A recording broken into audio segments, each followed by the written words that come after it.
Yes, dollar dream గురించి ఎంతో మంది కలలు కంటూ ఉంటారు. అయితే డాలర్ డ్రీమ్ ఇప్పుడు షట్ డౌన్ అయ్యే పరిస్థితి కూడా కనిపిస్తుంది. అయితే ఇదే నేపథ్యంలో అసలు షట్ డౌన్ అయితే ఇండియన్స్ తో పాటు అమెరికన్స్ పరిస్థితి ఎలా ఉండబోతుంది అనే అంశంపై మనతో చర్చించడానికి సీనియర్ అనలిస్ట్ పెంటపాటి పుల్లారావు గారు మనతో పాటు ఉన్నారు. వారిని అడిగి తెలుసుకుందాం. నమస్తే అండి పుల్లారావు గారు. నమస్కారం అండి. ఎస్ పుల్లారావు గారు, చెప్పండి, అసలు షట్ డౌన్ అయితే కనుక పరిస్థితి ఎలా ఉండబోతుంది? పూర్తి డీటెయిల్ గా చెప్పండి. ఒకటి ముఖ్యంగా ఎందుకు సాధారణంగా డిసెంబర్ 31 వచ్చేటప్పటికి అక్కడ ఉన్న రెండు పార్టీలు ఒక కాంప్రమైజ్కి వచ్చేస్తారు. ఇద్దరు ఏమేం కావాలో చేసుకుంటారు, పొడిగిస్తారు. ఇప్పుడు వచ్చిన కొత్త విషయం ఏంటంటే దీంట్లో డొనాల్డ్ ట్రంప్ రాష్ట్రపతిగా ప్రెసిడెంట్ యుఎస్ఏగా ఎలక్ట్ అయ్యారు నవంబర్ 5. ఆయన ప్రమాణ స్వీకారం జనవరి 20. ఈ టర్మ్లోనే ఆయన ఇంకా ప్రెసిడెంట్ అవ్వలేదు. కానీ ఇంటర్ఫియర్ అవి ఆయనకి తరఫున పార్టీ రిపబ్లికన్ పార్టీ ఎవరైతే మెజారిటీలో ఉన్నారో కాంగ్రెస్లో వాళ్ళు పార్లమెంట్లో వాళ్ళకి చెప్పేది అంతా బాగానే ఉన్నది. మీరు ఇప్పుడే అసలు అప్పుకి సీలింగ్ లేకుండా లిమిట్ లేకుండా మీరు అది కూడా పాస్ చేయించేటప్పుడు అని ఆయన సజెషన్ ఇస్తే ఆయన పార్టీ మెంబర్లు భయపడి ఇంక్లూడ్ చేస్తే డెమోక్రాట్స్ ఒప్పుకోలేదు. ఆయన పార్టీలో కూడా చాలామంది ఒప్పుకోలేదు. ఎందుకంటే ఎక్కువగా డొనాల్డ్ ట్రంప్ అనేది ఏమిటి, అప్పు ఇప్పుడు $36 ట్రిలియన్ ఉన్నది యుఎస్ గవర్నమెంట్. ట్రిలియన్ అంటే 1000 బిలియన్, చాలా పెద్ద లెక్క. భారతదేశం అప్పు తీసుకుంటే మన దాదాపు 3 ట్రిలియన్ ఎంతో ఉంటుంది, ఇంకా తక్కువ కూడా ఉండొచ్చు. అది రేస్ చేయమని ట్రంప్ ఎందుకు చెప్తున్నారంటే ఆయనకి చక్కగా బాధ్యత లేకుండా జనవరి 20 ఆయన ప్రెసిడెంట్గా ఆఫీస్కి రాగానే ఆయనకు విపరీతంగా ఖర్చు పెట్టే డబ్బు చేతిలో ఉంటుంది, ఇష్టం వచ్చినట్టుగా ఖర్చు పెట్టదు. డొనాల్డ్ ట్రంప్ వ్యాపారస్తుడు, పెద్ద వ్యాపారస్తుడు. ఆయన వ్యూ ఏంటంటే బ్యాంకుల నుంచి అక్కడి నుంచి అప్పులు చేసి పనులు చేసుకోవచ్చు, తప్పు లేదు. ఈజీ మనీ అంటారు. ఈజీ మనీ అంటే డబ్బు ఫ్రీగా ఉండాలి, డబ్బు తిరుగుతూ ఉండాలి ఎకానమీలో. సో అక్కడ వచ్చింది చిక్కు. సో ఈవేళ అది సెటిల్ చేసుకుంటారా లేదా డెమోక్రాట్స్ ఒప్పుకోవటం లేదు. ఆ రిపబ్లికన్ పార్టీలో కూడా కొంతమంది ఒప్పుకుంటారు. మిగతాదంతా ఇది ఎలా జరుగుతుందంటే అక్కడ బడ్జెట్ ఇద్దరూ ఒకరితో ఒకరు కూర్చొని మీకేం కావాలి నాకేం కావాలి అందరూ అగ్రిమెంట్కి వచ్చేస్తారు. చాలా వరకు నీ ఇష్టం వచ్చింది, ఎవరి ఇష్టం వచ్చిన అలా నియోజకవర్గాలకి అందరూ కలిసి సంపాదించుకొని ఇచ్చుకొని కాంప్రమైజ్తో వచ్చేది. ఇది కొత్త ఫ్యాక్ట్. ఇప్పుడు అది విత్డ్రా చేస్తారా, ఆ డెత్ సీలింగ్ అంటే అప్పుకి ఒక లిమిట్ అది చేస్తారా లేదా మనకి ఈవేళ శుక్రవారం అయితే ఇంకా లక్షవారం అక్కడ ఉన్నది, ఇంకా టైం ఉన్నది. అన్నిటికంటే ఏంటంటే ట్రెజరీ డిపార్ట్మెంట్ వాళ్ళ ఫైనాన్స్ డిపార్ట్మెంట్కి ఎమర్జెన్సీ పవర్స్ ఉంటాయి. ఇది పాస్ అవ్వకపోయినా వాళ్ళు డబ్బు తీసి ఖర్చు పెడతారు. సో పెద్ద విశేషంగా షట్ డౌన్ అంటే చాలా అనవసరం సర్వీసెస్ మూసేస్తారు కొన్ని రోజులు. ఇలా ఒకసారి జరిగింది, 20 సంవత్సరాల క్రితం జరిగింది. షట్ డౌన్ అనేది 15 రోజులు 20 రోజులు జరుగుతుంది. ఎమర్జెన్సీ సర్వీసెస్ నడుపుతారు గవర్నమెంట్, ఆర్మీ అన్నింటికి డబ్బులు ఇస్తారు, ఇవన్నీ ఉంటాయి, కొన్ని సెట్ చేస్తారు. సో ఈవేళకి 24 గంటల్లో ఏం చేస్తారో మనం చూడాలి. ఎందుకంటే వాళ్ళకి సెలవులు వస్తాయి, ఈ వారంలో వెళ్ళిపోతారు, మళ్ళీ రారు. సో అది జరుగుతూ ఉన్నది. మరి ఇంకా మనకి టైం ఉన్నది అక్కడ వాళ్ళకి. సో చూడాలి. షట్ డౌన్ అనేది పర్మనెంట్గా ఉండదు, వాళ్ళు ఎవరు ఒప్పుకోరు. ఎవరు ఎంతవరకు వెళ్తారు ఒక ఛాలెంజ్గా బెదిరించి ఒకళ్ళొకళ్ళు బలాలు చూసుకుంటున్నారు. ఇప్పుడు ఈ విషయంలో డొనాల్డ్ ట్రంప్ ఒక అడుగు వెనక్కేస్తాడా లేదా? ఆయన ఒక అడుగు వెనక్కేస్తే కాంప్రమైజ్ అయిపోతారు. ఆ గవర్నమెంట్ చేసే అప్పు మీద లిమిట్ ఉండకూడదు, పెంచాలి లిమిట్ అని ట్రంప్ అడిగింది, అది పక్కన పెట్టేస్తే అయిపోతాయి. సో ట్రంప్ మీద పెద్ద భారం పడింది ఈవేళ. ఆయన ఇంకా అధికారంలో రాకముందే అంత ప్రభావం ఉన్నది, అంత పవర్ ఆయన ఇష్టం వచ్చినా చేస్తున్నారు. ఇప్పుడు ఒక ప్రెసిడెంట్ ఉండినా వాళ్ళని ఎవరు పట్టించుకోవట్లేదు. ఇతనే ఆల్రెడీ ప్రెసిడెంట్గా చూస్తున్నారు. జనం బయట వాళ్ళు బయట దేశాల నుంచి ఇప్పుడు ఎంత ఒక మిక్స్ అయిపోయింది, ఒక కన్ఫ్యూషన్ ఉన్నది. కానీ ఇది అనుకున్నంత ఎమర్జెన్సీ అవ్వదు. ఇలాంటి సిచ్యువేషన్స్ ఎన్నోసార్లు జరిగినాయి అమెరికాలో, చదువుకుంటారు. ఇప్పుడు రిపబ్లికన్ పార్టీ వాళ్ళు కూడా వాళ్ళ పార్లమెంట్లో మేము చేసాం కానీ వాళ్ళు ఒప్పుకోవట్లేదని ట్రంప్ కూడా చెప్పుకోవటానికి అవకాశం ఉంటుంది. సో ఇది ఎండింగ్ హ్యాపీ ఎండింగ్ ఉంటుంది, కానీ కొన్ని రోజుల పాట కొన్ని గంటల పాట ఈ టెన్షన్ మాత్రం ఉంటుంది. అయితే పుల్లారావు గారు, ఇదంతా కూడా ట్రంప్ హైపర్ టెన్షన్ వల్ల లేదంటే హైపర్ డెసిషన్ వల్ల అనుకోవచ్చా? 100%. మిగతా వాళ్ళు ప్రెసిడెంట్ అవ్వాక అలాగ సైలెంట్గా జనవరి 20 వరకు కూర్చుంటారు.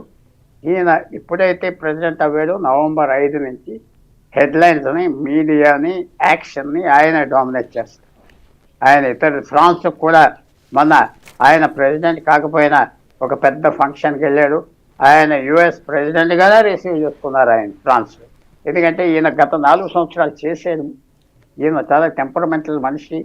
ఈయన స్నేహితులు సరే జాగ్రత్త చూసుకుంటాడు, విరోధులు వెంటబడతాడు, పవర్ వస్తుంది, పవర్ వాడుకుంటాడు. ఆ భయం ఉన్నది కాబట్టి ఆయన దారిలోకి ఎవరు రాదు. ఆయన చేసేది అప్పెత్తండి, అప్పు లిమిట్ ఉండకూడదు అనేది రిపబ్లికన్ పార్టీకి 150 సంవత్సరాల నుంచి అది మెయిన్ ఐడియాలజీ. బడ్జెట్ బ్యాలెన్స్ అవ్వాలి, డబ్బు స్థిరంగా ఉండాలి, డబ్బు ఫ్రీగా ఉండకూడదు. కానీ ట్రంప్ దానికి వ్యతిరేకంగా వెళ్ళాడంటే అది వాళ్ళు ఏం అనలేకపోతున్నారు. సో ఈ డెమోక్రసీలో ఒక అవకాశంగా తీసుకున్నారు. నువ్వు అడిగింటే మేము చెయ్యం, సరే నువ్వు ప్రెసిడెంట్ అవ్వాక నీ ఇష్టం వచ్చినట్టు చేసుకో, చూద్దాం, నీకు ఇది అడ్డం పెట్టాం. ఫస్ట్ ఛాలెంజ్ ఇది డెమోక్రాట్ ఎవరైతే ఓడిపోయారో ఆ ట్రంప్ ముందు వేసి. ట్రంప్ ఏం చేస్తాడు చూడాలి. ట్రంప్ ఓవర్గా అగ్రెసివ్గా పోయాడా, అన్నీ అనుకున్నట్టుగా ఆయన అనుకున్నట్టుగా అవుతాయి అనుకున్నాడా, ఫెయిల్ అవుతాడా, అది మనం చూడాలి. పుల్లారావు గారు, మరి 2018-19లో కూడా 35 రోజులు షట్ డౌన్ అయ్యింది. అంటే ఇది ఒక లాంగెస్ట్ పీరియడ్ అని కూడా హిస్టరీలో ఉంది. కానీ ఇప్పుడు కనుక 2 సంవత్సరాలు షట్ డౌన్ అయితే మరి దానికి మించి ఇదే కదా లాంగెస్ట్ పీరియడ్ అవబోతుంది. ఇంకా అవ్వలేదు కదా. వాళ్ళు ట్రంప్ కూడా ప్రమాణ స్వీకారం తీసుకునే టైంలో ఒక శుభమైన టైంకి ఇలాంటి న్యూస్ రానిస్తాడా? షట్ డౌన్ ఆయన రావటం ఏదో. ఆయన కూడా ఏమంటున్నాడంటే జరిగిపోయింది 4 సంవత్సరాల క్రితం. నేను 8 సంవత్సరాల క్రితం ప్రెసిడెంట్ అయినప్పుడు నాకేం తెలియదు. వాషింగ్టన్ వెళ్ళి 10 సంవత్సరాలు అవ్వింది. ఫస్ట్ టైం వెళ్ళా, ఎవరో నాకు తెలియదు, ఎవరు నమ్మాలో తెలియదు. అవన్నీ మార్పు వచ్చింది కదా, నేను చాలా జాగ్రత్తగా చేస్తా, అందరినీ కలిపి తీసుకుంటా, నేను రివెంజ్ తీసుకోను అన్నీ అని చెప్పాడు గత 3 రోజులు బట్టి. వీడి మీద ఏం పడను, నేను మంచి పేరు కోసం మంచి పరిపాలన ఇస్తాను అదే చెప్పాడు. కాబట్టి ఆయన తగ్గిపోతాడు అనుకుంటానా? ఆయన కాంప్రమైజ్ అవుతాడు. ఎందుకంటే ఆయన గుడ్ విల్, సోషల్ క్యాపిటల్ అది వాడేస్తాడా? అప్పుడే ప్రెసిడెంట్ అవ్వకముందు ఇంకా 4 రోజులు ఉన్నది, రోజు తగాదాలో పడతాడా? ఇప్పటి వరకు మంచి హెడ్లైన్స్ వచ్చాయి. ఆయనకి మొదటిసారి 2017లో ఆయన ప్రెసిడెంట్ ఎలక్ట్ అయినప్పుడు ఈ సమయంలో ఆయనకి 35% అమెరికన్లే మంచిగా ఉన్నది అన్నాడు. ఇప్పుడు 55% మంచిగా ఉన్నది, 60 రోజుల్లో బాగా చేస్తున్నా ట్రంప్ అన్నది పాస్ చేసుకుంటాడా? అప్రూవల్ అనుకోవట్లేదు నేను. ఆయన తగ్గిపోతాడు. ఆ serious situation break of point రానివ్వడు అనే భావిస్తున్నాను. ఎందుకంటే నష్టపోయేది ఆయన, నష్టపోతాడు. ఆయన ప్రెసిడెంట్ అవుతాడు, అంత కేయాస్ అరాచకంలో ఉంటుంది. వచ్చిన నెగటివ్ మళ్ళీ కూర్చోవాలి, ఏదో పెద్ద పెద్ద పనులు చేసేస్తాను 20 జనవరి అన్న వ్యక్తి ఈ పని మీద పడాలి. ఈ గొయ్యిలో దిగుతాడు కాబట్టి ఆయన గొయ్యి దిగరు. తర్వాత ట్రంప్తో ఏంటంటే వచ్చింది, ఎవరైనా వ్యతిరేకిస్తే కాంప్రమైజ్కి చూస్తారు, వ్యతిరేకించకపోతే ఆయన చెప్పింది చేయాలని. వ్యతిరేకించి మేము సగం దారి వస్తాం అంటే సగం దారి వస్తాడు. వ్యాపారంగా ఆయన ఫిలాసఫీ అది. ఆయన ఇప్పుడు 79 ఏళ్ళు. ఆయన ఫిలాసఫీ దాదాపు 40-50 సంవత్సరాలు బట్టి వ్యాపారంలో అది కాంప్రమైజ్ చేస్తాడు. ముందలు థ్రెటన్ చేస్తాడు, కాంప్రమైజ్ అయిపోతాడు, డీల్ చేయాలి అందరూ. అది ఆయన ఫిలాసఫీ. కాబట్టి నేను స్పష్టంగా ఆయన ఒక మెట్టు తగ్గుతాడు, ఒక స్టెప్ వెనక్కి వేస్తాడు. ఎందుకంటే ఒక తర్వాత చెడ్డ పేరు ఆయనకు వస్తుంది. అమెరికా మూసుకుపోయింది, వీడు రాగానే అని ఇదంతా అల్లరైపోతాడు మీడియాలో. సో ఆ ట్రాప్లో పడదు. ఆ ట్రాప్ వేశారు వాడి డెమోక్రాట్. ఈ ట్రాప్లో దిగుతాడా మొండిగా? నాకు లెక్కలేదు, నేను సంగతి చూస్తాను, తెలివితేటలుగా వెనక్కి వెనకేస్తాడు. మీకు తెలుసు కదా, ఒక్కోసారి వెనక్కి వెళ్ళిపోవటమే వీరత్వం. సో వెనక్కి వెళ్ళిపోతాడు అని నేను భావిస్తాను. ఎస్ పుల్లారావు గారు, మీరు చెప్పింది కరెక్టే. ఎందుకంటే ఒకవేళ కానీ ఎవరైనా వ్యతిరేకిస్తే ఆయన కాంప్రమైజ్కి వచ్చేస్తూ ఉంటారు. కానీ మనం చూసుకున్నట్లయితే ఆయన మాటల్లో కూడా ఎనిమీస్కి ఇది ఒక క్రిస్మస్ గిఫ్ట్ అని చెప్పి ఆయన మాట్లాడడం జరిగింది. అయితే మరి సెల్ఫ్గా అంటే అక్కడ అమెరికన్ సిటిజన్స్కి ఇది ఏ గిఫ్ట్ కింద మనం చూడొచ్చు? అది గిఫ్ట్ కాదు కదా, వాళ్ళందరూ నవ్వుతారు. వీడు రాగానే గొడవలు అవుతున్నాయి. ఇప్పటి వరకు చాలా పెద్ద మనిషిలాగా మాట్లాడాడు, చాలా పెద్ద మనిషిలాగా బిహేవ్ చేస్తాడు. చాలా ఆయనతో కూడా ఇంకో తత్వం కూడా ఉన్నది. ఒక బిజినెస్ డెలిగేషను ఏ డెలిగేషన్ అయినా వెళ్ళాడు అనుకోని కలవటానికి వాళ్ళు ఏ మాటలు వినాలో ఆ మాటలు చెప్తాడు. ఏ మాటలు వాళ్ళకి ఇష్టమో, వచ్చిన పని మీద మీకు అన్యాయం జరిగింది, మీకు ఇది చేయాలి, ఇదంతా కరెక్టే అంటాడు. మీరు వెళ్ళిపోయినా మర్చిపోతాడు. ఆ అలవాటు కూడా ఆయనకు ఉంది. అది విన్న వాళ్ళు ఏంటంటే మనకు చేస్తాడు అనుకుంటారు, తర్వాత ఆయన మర్చిపోతాడు. అది ఆ తత్వాలు చాలా ఉన్నాయి.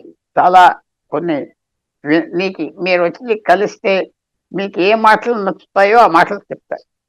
ఆ తెలివితేటలు కూడా ఉన్నాయి. అక్కడి నుంచి వెళ్ళిపోయి ఆనందంగా వెళ్ళిపోతారు. తర్వాత ఆయనకి ఇష్టం వచ్చినట్టు చేస్తాడు ఒక్కోసారి. సో అవన్నీ ఆయన గురించి చాలా డీప్గా అనాలిసిస్ జరుగుతున్నాయి. పెద్ద పెద్ద పేపర్లో, పెద్ద పెద్ద కమెంటరీలో, అక్కడ ఉన్న రీసెర్చ్ చేసి న్యూయార్క్ టైమ్స్ ఆయనకు వ్యతిరేకం పేపరు, కొన్ని వెబ్సైట్స్ వ్యతిరేకం, ఇలాంటివన్నీ చెప్తున్నారు. ఆయన మాటలు ఇలాగ ఉంటాయి కొంతమంది ముందులో, ఇంకోటి మంది మీద ఇలా ఉంటాయి, మళ్ళీ మారిపోతాయి. ఇప్పుడు ఉన్నారు చైనాని 25% వాళ్ళ మీద సుంకాలో ఏది టారిఫ్స్ వేస్తానన్నా, కానీ అది అయిపోతుంది. అతను ఏదో రకంగా కాంప్రమైజ్ అయిపోదాం, ఇచ్చేస్తాం వచ్చేస్తాం అంటే అది విరోధం లేదు, స్నేహం లేదు, ట్రాన్సాక్షనల్. అంటే మీ యాక్షన్ బట్టి ఆయన రియాక్ట్ అవుతారు.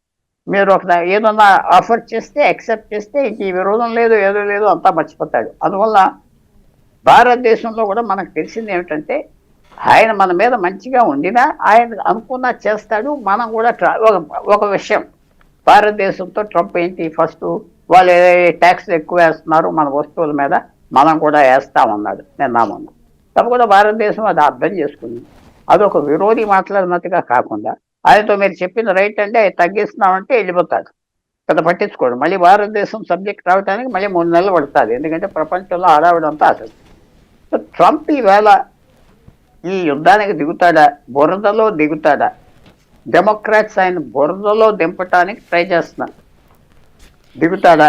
తెలివితేటలుగా ఒక్క అడుగు వెనక్కేస్తాడా, లేకపోతే ఈగోతో బురదలు దూకేస్తాడా చూడాలి. నేను అనుకుంటున్నా ఆయన కాషనరీ యాక్షన్ తీసుకుంటాడు, అంటే కొద్దిగా వెనక్కి వెళతాడు. ఎందుకంటే ఈ యుద్ధంలో ఆయన గెలవడు.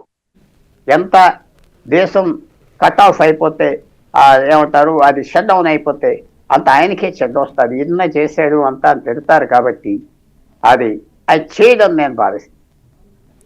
ఎస్, మీరన్నట్టు ట్రంప్ కూడా ఇండియన్స్ మీద సాఫ్ట్ కార్నర్గానే ఉన్నట్టు కనిపిస్తుంది. కానీ ఒకవేళ ఇండియన్స్ కూడా మనం చూసినట్లయితే కూడా చాలామంది అమెరికాకు వెళ్ళాలి, జాబ్ చేయాలి, $1 మిలియన్ సంపాదించాలని ఎంతోమంది కలలు కంటూ ఉంటారు కదండి.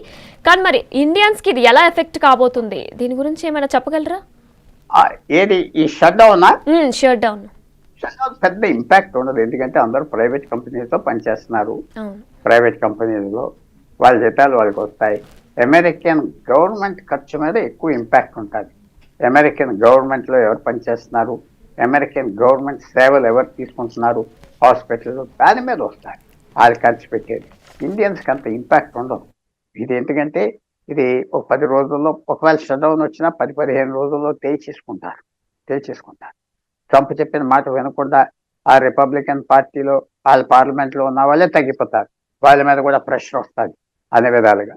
సో ట్రంప్ ఈ యాక్షన్ వల్ల భారతీయులకి అది మీరు అన్నట్టుగా $1 మిలియన్ సంపాదించుకుని, $5 మిలియన్ సంపాదించుకుని అక్కడే వాళ్ళ తత్వాలు కూడా మనకు తెలుసు కదా, చాలా సేవింగ్స్ చేసుకుంటారు ఎక్కువగా. సో ఆ సేవింగ్స్ కూడా బాగా ఉంటాయి మన వాళ్ళకి, కేర్ఫుల్గా ఖర్చు పెట్టుకుంటారు. వాళ్ళ మీద ఏమి ఇంపాక్ట్ ఉండదు. ఎందుకుంటుంది, గవర్నమెంట్తో తక్కువ మంది ఉన్నారు కదా.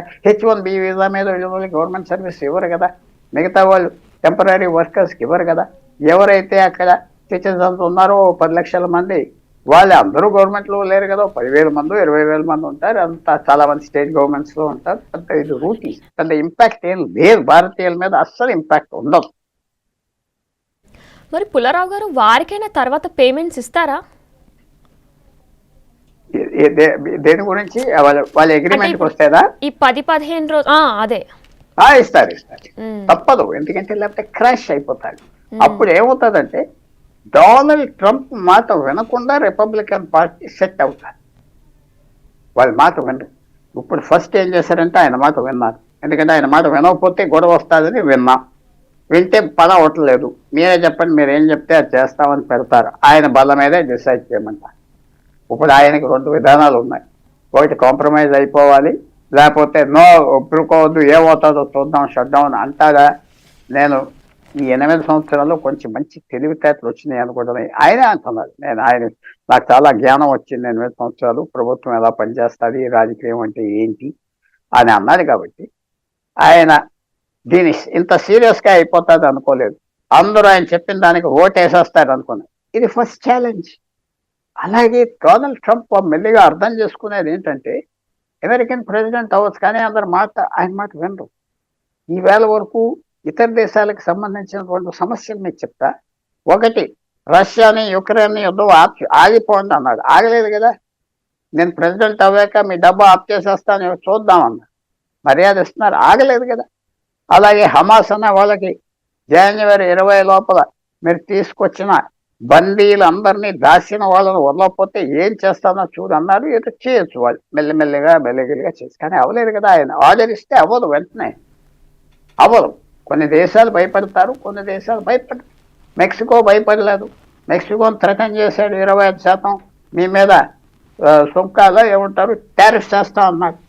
వాళ్ళు ఇది మా దేశం, దేశాలు ఎంత ముఖ్యమో మేము కూడా అంత అని చెప్పారు. Longer Donald Trump first challenge ఇది ఆయనకి. First challenge. ఆయన ఓన్ పార్టీలోనే 20-30 మంది ఆయన ప్రకారంగా ఓటేయలేదు. ఆయన పార్టీకి, రిపబ్లికన్ పార్టీకి వాళ్ళ పార్లమెంట్లో మెజారిటీ ఉన్నారు, కానీ వాళ్ళు కూడా వేయలేదు. సో ఇది ఒక ఫస్ట్ ఛాలెంజ్. ఈ ఛాలెంజ్లో ఆయన దిగితే ఆయనే నష్టపోతాడు. కాబట్టి నేను మరి రేపు ఎల్లుండా మీరు నన్ను మళ్ళీ పిలిచి మీరు చెప్పింది అవ్వలేదంటే అవ్వకపోవచ్చు, కానీ నేను అనుకుంటున్నా ఆయన కాంప్రమైజ్ అయిపోతాడు, ఒక మెట్టు దిగి వస్తాడు. లేకపోతే ఆయనకి చిన్న పరిణామాలతో ఆయన పరిపాలన స్టార్ట్ అవుతాడు. ఎస్, మరి పుల్లారావు గారు మనం చూసుకున్నట్లయితే ఆయన కాంప్రమైజ్ అయితే ఓకే, వెల్ అండ్ గుడ్. ఒకవేళ కాంప్రమైజ్ అవ్వకపోతే పరిణామాలు ఎలా ఉండబోతున్నాయి, పాజిటివ్ నెగిటివ్స్ ఎలా ఉండబోతున్నాయి, ఎవరికి ఎంత ఎఫెక్ట్ కాబోతుంది కాంప్రమైజ్ అవ్వకపోతే? కాంప్రమైజ్ అవ్వకపోతే జీతాలు ఆఫ్ చేస్తారు. నాన్ ఎసెన్షియల్ సర్వీసెస్ ని ఆఫ్ చేస్తారు. నాన్ ఎసెన్షియల్ సర్వీసెస్ అంటే లైబ్రరీలు అలాంటి ఫెసిలిటీస్ అని మూసేస్తారు. పోయినసారి చెప్పింది టెంపరీ వర్కర్స్ తప్పించేస్తారు. క్లీన్ చేసే వాళ్ళని సకానికి సగం చేస్తారు, జీతాలు ఇవ్వకుండా. లీవ్ మీద వెళ్ళిపోమంటారు, తగ్గిస్తారు ఖర్చు. వాళ్ళు తగ్గించి ఎమర్జెన్సీ ఫండింగ్ ట్రెజరీ డిపార్ట్మెంట్కి ఉంటుంది, వాళ్ళు ఎమర్జెన్సీ ఫండింగ్ చేస్తారు. అప్పు కూడా ట్రెజరీ డిపార్ట్మెంట్. వాళ్ళ రాష్ట్రపతి జో బైడెన్ అథారిటీ ఇస్తే వాళ్ళు ఎమర్జెన్సీ అప్పు చేస్తారు, కానీ సర్వీసెస్ తగ్గిస్తారు. సర్వీసెస్ తగ్గించి ప్రజలకు అక్కడక్కడ నొప్పి కూడా వస్తారు. అన్ని విషయాల్లో సర్వీసెస్ తగ్గిస్తారు. ఎందుకంటే క్యాష్ లేదు కదా. బడ్జెట్ అప్రూవ్ అవ్వకపోతే ఆ సర్వీసెస్కి పార్లమెంట్ ఆథరైజ్ చేయలేదు. ఈవేళ భారత పార్లమెంట్లో పార్లమెంట్ బడ్జెట్ పాస్ అవ్వకపోతే ఎక్కడి నుంచి ఇస్తారా జీతాలు? అందుకనే బడ్జెట్ పాస్ అవ్వకపోతే గవర్నమెంట్ పడిపోతుంది. సో గవర్నమెంట్ బడ్జెట్ పాస్ అయ్యేది చాలా ముఖ్యం. ఇప్పుడు బడ్జెట్ ఇంకా పాస్ అవ్వలేదు. కానీ అమెరికాలో వచ్చిన సిస్టమ్ ఏంటంటే, అక్కడ ఉన్న ప్రెసిడెంట్కి పూర్తి బాధ్యత లేదు. అక్కడ డివిజన్ ఆఫ్ పవర్స్. అక్కడ ఉన్న పార్లమెంట్కి అతి సీరియస్ పవర్స్ ఉన్నాయి డబ్బు విషయంలో. డబ్బు వాళ్ళే ఇవ్వాలి, డబ్బు వాళ్ళే రిలీజ్ చేయాలి. ఎమర్జెన్సీ కాక యుద్ధానికి వెళ్ళాలంటే అమెరికన్ ప్రెసిడెంట్ యుద్ధానికి వెళ్ళొచ్చు, కానీ అప్రూవల్ వాళ్ళు పార్లమెంట్ నుంచి తీసుకోవాలి, లేకపోతే డబ్బు ఆగిపోతారు. సో అక్కడ డివిజన్ ఆఫ్ పవర్స్ ఉన్నాయి, అంటే పంచుకున్నారు అధికారం వాళ్ళ రాజ్యాంగం ప్రకారంగా 250 సంవత్సరాలు. సో ఇప్పుడు ట్రంప్ పవర్స్ కాదు. ట్రంప్ మాట వినరు రిపబ్లికన్స్ అందరూ అని బయటకు వచ్చేసింది కదా. వీళ్ళు బయటకు వచ్చింది కదా. లేకపోతే అందరూ ఆయన చెప్పినట్టుగా ఓటేస్తే పాస్ అయిపోతుంది కదా. సో ఆయన డెట్ లిమిట్, అప్పు లిమిట్, సీలింగ్ తీసేస్తారా లేదా, తగ్గుతాడా మనకి ఈవేళ తెలిసిపోతుంది. ఆయన ఎంతవరకు బెదరకుండా ఉంటాడు, బెదిరిపోతాడు. బెదిరిపోతే అందరు నవ్వుతారు, అది చెప్తున్నాను. ఆయన బెదరు లెక్కలేవని అలరవుతాడు. బెదరపోతే ఆయనే కొంచెం ఇబ్బందులు పడతాడు. సో మంచి ఛాలెంజ్ కాదు ట్రంప్కి, అనవసరమైన ఛాలెంజ్ ఆయన దిగండి. ఓవర్ కాన్ఫిడెన్స్తో ఆయన అనుకున్నది అయిపోతుంది, అవ్వలేదు. అయితే పుల్లారావు గారు మనం చూసుకున్నట్లయితే ది షట్ డౌన్ ప్రభావం ఎక్కువగా రవాణా శాఖకి ఉండబోతుంది అన్నట్లు కూడా మనకి కొన్ని వార్తల్లో చూస్తున్నాం. అయితే రవాణా శాఖకు ఉండబోతుందా ఎక్కువగా? అయితే ఒకటి, ఫెడరల్ ఏవియేషన్ అడ్మినిస్ట్రేషన్ వాళ్ళ ఏవియేషన్లో చూసేది ప్లేన్లు నడిపేది ఎక్కువ రవాణా ప్లేన్స్ మీద, ట్రైన్స్ మీద వెళ్తారు. కాబట్టి అదంతా అడ్మినిస్ట్రేషన్ చేసేది వాళ్ళ సెంట్రల్ గవర్నమెంట్ కాబట్టి వాళ్ళ జీతాలు కట్ చేస్తానంటే సర్వీసెస్ అన్ని ఆటోమేటిక్గా కట్ అయిపోతాయి, డిలేస్ వస్తాయి. అక్కడ మీరు అన్నది రవాణా మీద, ఎందుకంటే వాళ్ళు కంట్రోల్ చేసేది ఎయిర్ ప్రయాణాలు, రోడ్ ప్రయాణాలు అన్నిటికి కొంచెం ఖర్చు తగ్గించేస్తారు కాబట్టి ఎమర్జెన్సీ సర్వీసెస్ అవన్నీ ఆటోమేటిక్గా కొంచెం నెగిటివ్ ఇంపాక్ట్ వస్తుంది. ఎంత వస్తుంది, ఎలా రన్ చేస్తారు మనం చూడాలి, తప్పకుండా ఇంపాక్ట్ వస్తుంది. పుల్లారావు గారు, మరి మనం చూసుకున్నట్లయితే ఇక్కడ కాంప్రమైజ్ అయ్యే అవకాశాలు కూడా ఎక్కువగా ఉన్నాయని కూడా మీరు చెప్తున్నారు. కాంప్రమైజ్ అవ్వకపోతే కూడా 10-15 రోజుల్లోనే ముగియొచ్చు అని కూడా చెప్తున్నారు. అయితే ఒకసారి మరొకసారి అసలు షట్ డౌన్ అయితే ప్రాసెస్ ఎలా ఉండబోతుంది ఏంటి అనేది మరొకసారి డీటెయిల్గా ఎక్స్ప్లెయిన్ చేస్తారా? ఇంకా టైం ఉన్నది. నేను అనుకుంటున్నా 1 జనవరి నుంచి ఇది ఇంపాక్ట్ వస్తాయి. అప్పటి నుంచి ఇమ్మీడియట్గా వాళ్ళు ఎమర్జెన్సీ సర్వీసెస్ ఉంచుతారు, మిగతా తీసేస్తారు. ఉదాహరణ చెప్పే, మీకు లైబ్రరీస్ మూసేస్తారు, జీతాలు ఇవ్వక్కర్లేదు, మూసేస్తారు. లైబ్రరీస్ మూసేస్తారు, కరెంట్ సేవ్ చేస్తారు. అదో సిస్టమ్ ఉన్నది. ఆ సిస్టమ్ ప్రకారంగా, ఆ రూల్ బుక్ ప్రకారంగా వాళ్ళకి ఎక్స్పీరియన్స్ ఉన్నది కాబట్టి ఒక్కో సర్వీస్ తగ్గిస్తారు. లాస్ట్ టైం మనం చూసాం, పోయినసారి చూసింది అలా చేస్తాం. కానీ నేను అంతవరకు వస్తుంది అనుకోవట్లేదు, ఎందుకంటే రిపబ్లికన్స్ కూడా ఒప్పుకోలేదు వాళ్ళు. అందువల్ల మీరు అన్నది స్టెప్ బై స్టెప్ ఖర్చు తగ్గిస్తూ ఉంటారు. ఎంతవరకు వెళ్తారు, ఎప్పుడు కాంప్రమైజ్ అవుతారు? డొనాల్డ్ ట్రంప్ డైరెక్ట్ రోల్ లేదు దీంట్లో. ఆయన పార్టీ ఎంపీలే రోల్ ఉన్నది, వాళ్ళకి మెజారిటీ ఉన్నది, కానీ వాళ్ళే ఒప్పుకోవట్లేదు డొనాల్డ్ ట్రంప్ చెప్పిన పని. అందువల్ల ఇది తప్పకుండా డొనాల్డ్ ట్రంప్ కాదని కూడా ముందలు గెలుపుతారు. డొనాల్డ్ ట్రంప్కి ఆ పార్లమెంట్లో ఈ బడ్జెట్ మీద ఆయనకు ఓటు లేదు, ఆయన అక్కడ వెళ్ళటానికి వీల్లేదు, వేరే వాళ్ళు కూర్చుంటారు. అమెరికన్ ప్రెసిడెంట్కి ఇక్కడ Indian prime minister, finance minister appoint చేస్తారు. ఫైనాన్స్ మినిస్టర్ ఇష్టం వచ్చినట్టుగా బిల్లు తీసుకొస్తారు. దానికి మెజారిటీ పార్లమెంట్లో ఉన్నది కాబట్టి పాస్ చేస్తారు. అక్కడ అలా లేదు. ఆయన ఫైనాన్స్ మినిస్టర్ ఖర్చు పెట్టాలంటే వాళ్ళు పార్లమెంట్ నుంచి అనుమతి తీసుకోవాలి. సో ఎప్పుడైతే పర్మిషన్ లేదో ఖర్చు పెట్టడానికి వీలు లేదు. సో ఈ కాంప్రమైజ్ అంటున్నాను. మీరు అన్నది ఎమర్జెన్సీ సర్వీసెస్ స్టార్ట్ చేస్తారు, ఎలా తగ్గిస్తారు, ఎన్ని రోజులు అవుతుంది అనుకుంటారు, దాన్ని బట్టి తగ్గిస్తా పోతారు. ఆర్మీకి, వాళ్ళ ఎసెన్షియల్ సర్వీసెస్కి, ట్రెజరీ, వాళ్ళ ఫైనాన్స్ మినిస్టర్ దగ్గర పవర్స్ ఉంటాయి. డబ్బు అప్పు చేయడానికి, డబ్బు సృష్టించడానికి, బ్రిడ్జ్ అప్పులు తీసుకో ఆ పవర్స్ ఉంటాయి. ఆ ప్రెసిడెంట్ ఖర్చు పెట్టదు, ఆ అప్పులు చేసుకోవద్దు. అది మనం చూస్తాం ఎంతవరకు చేస్తాం. రైట్, థ్యాంక్ యూ పుల్లారావు గారు for giving your time and ఎంతో డీటెయిల్గా ఎక్స్ప్లెయిన్ చేశారు. Thank you so much.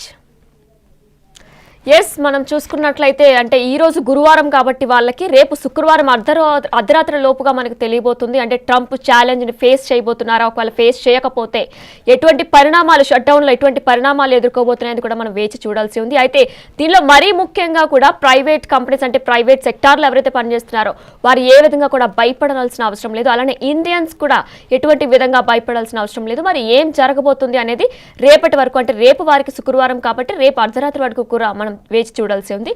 Stay tune to Big TV.